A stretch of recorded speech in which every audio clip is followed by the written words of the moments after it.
थाना sector 63 Noida police द्वारा 3 अभियुक्त गिरफ्तार। कब्जे से भारी मात्रा में फर्जी फूड सप्लीमेंट रैपर, खाली डिब्बे, पैकिंग मशीन व प्रिंटिंग मशीन बरामद।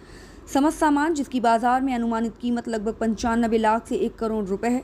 अभियुक्तों द्वारा फर्जी फूड सप्लीमेंट को बहुत कम खर्चे में तैयार कर और असली फूड सप्लीमेंट के रूप में कंपनी का रैपर लगाकर ग्राहकों को ऊंची कीमतों में बेचा जा रहा था, जो वर्तमान दौर में जिम जाने वाले नई उम्र के युवक व युवतियों के द्वारा सेवन किए जाने का चलन है। जब्त किया गया फर्जी फूड सप्लीमेंट जनमानस के स्वास्थ्य के लिए अत्यधिक हानिकारक है। गिरफ्तार किए हैं, किस तरीके से गिरफ्तार? देखिए, आप अवगत हैं कि जो मुख्यतः जिम जाते हैं, जो भी जाते हैं जिम में लड़के लड़कियां, जिम के आसपास भी आपने ऐसी दुकानें देखी होंगी। उसके अलावा कुछ फूड सप्लीमेंट का एक प्रोडक्ट होता है। तो दावा किया जाता है कि अगर आप जिम जाते हैं, इसका सेवन करते हैं तो और आपके जो है स्वास्थ्य ठीक होगा, मसल्स ठीक होंगी। उस टाइप का फूड सप्लीमेंट जो बनाया जाता है, उसी के बारे में ये 3 लोग पकड़े गए हैं। अब तीनों मूलतः गिरिडीह, झारखंड के निवासी हैं। ये नकली फूड सप्लीमेंट बनाने का काम करते थे। पूरा जो इनका बनाने का मटेरियल है, जो पैकिंग मटेरियल है, प्रोडक्ट है, जो भी इनके इंग्रेडिएंट्स हैं, वो सब मटेरियल मिला है। इसमें मूल बात ये है कि जो तीनों ये गिरिडीह, झारखंड के रहने वाले हैं, वर्तमान में नोएडा में रहते थे। ये इन तीनों लोग, उसमें से एक जो प्रमुख है वो अमित कुमार साव है, दूसरा अजय सिंह है, तीसरा रोशन है। अमित कुमार साव इनमें तीनों में जो है वो मास्टरमाइंड है। ये गुड़गांव की एक जो वास्तविक रूप से फूड सप्लीमेंट बनाने वाली कंपनी है, फैक्ट्री है, वहाँ ये काम करते थे पहले। वहाँ काम करते करते जब इसका तजुर्बा जो है ज़्यादा हो गया, इसको लगने लगा कि अब हम इस कार्य में बड़े निपुण हो गए हैं, बनाना जान गए हैं, उसकी पूरी विधि समझ गए हैं, तब इनके मन में ये महत्वाकांक्षा हुई कि अगर हम इसको अपना सेपरेट काम शुरू करें तो इसमें ज़्यादा फायदा हो सकता है।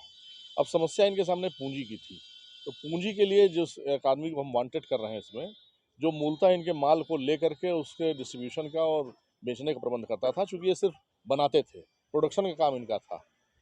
ये जिस कंपनी का लेबल लगाते थे वो मूलतः कंपनी पुणे की दिखाई गई है, उसकी प्रोडक्शन यूनिट गुड़गांव की दिखाई गई है।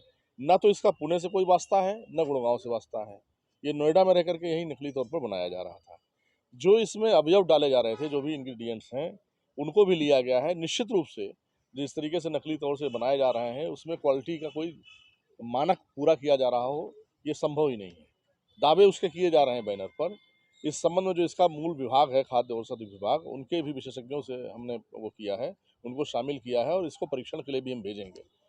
यह निश्चित रूप से मिलावटी भी होगा और जन स्वास्थ्य के लिए हानिकारक भी होगा। प्रथम दृष्टया इससे ये लगता है कि 2 काम ये गलत कर रहे थे। एक तो नकली बना रहे थे, दूसरे मिलावटी पदार्थ बना करके जन स्वास्थ्य को भी नुकसान पहुंचा रहे थे।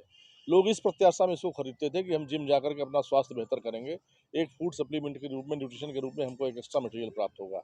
उसके लिए महंगे दाम पर इसको खरीदना और फिर उसमें नकली पदार्थ का सेवन करके उनके स्वास्थ्य को भी क्षति पहुंच रही होगी। इनके पास से जो सप्लीमेंट है वो करीब जो है 1 करोड़ रुपए के अनुमानित मूल्य इसका होगा, जिस हिसाब से पूरा जो मटेरियल इनसे बरामद हुआ है। सारा जो अवयव हैं वो बरामद हुए हैं। जो मशीन थी जिससे बरामद होते थे, जिससे प्रिंटिंग थी, वो बरामद होते थे। जो पैकेजिंग मटेरियल था वो था और जो सामान था जिसको भरते थे, वो मटेरियल बना बनाया भी इनसे बरामद हुआ है। एक कप की कीमत कितनी बताई इन्होंने, कितने का बेचते थे? एक डिब्बे की कीमत जो है 4000 से 5000 रुपए तक का बेचते थे। और सर, जिस फैक्ट्री में चल रहा था, क्या मालिक को इसकी जानकारी थी? नहीं, उसको जानकारी नहीं थी। वो जो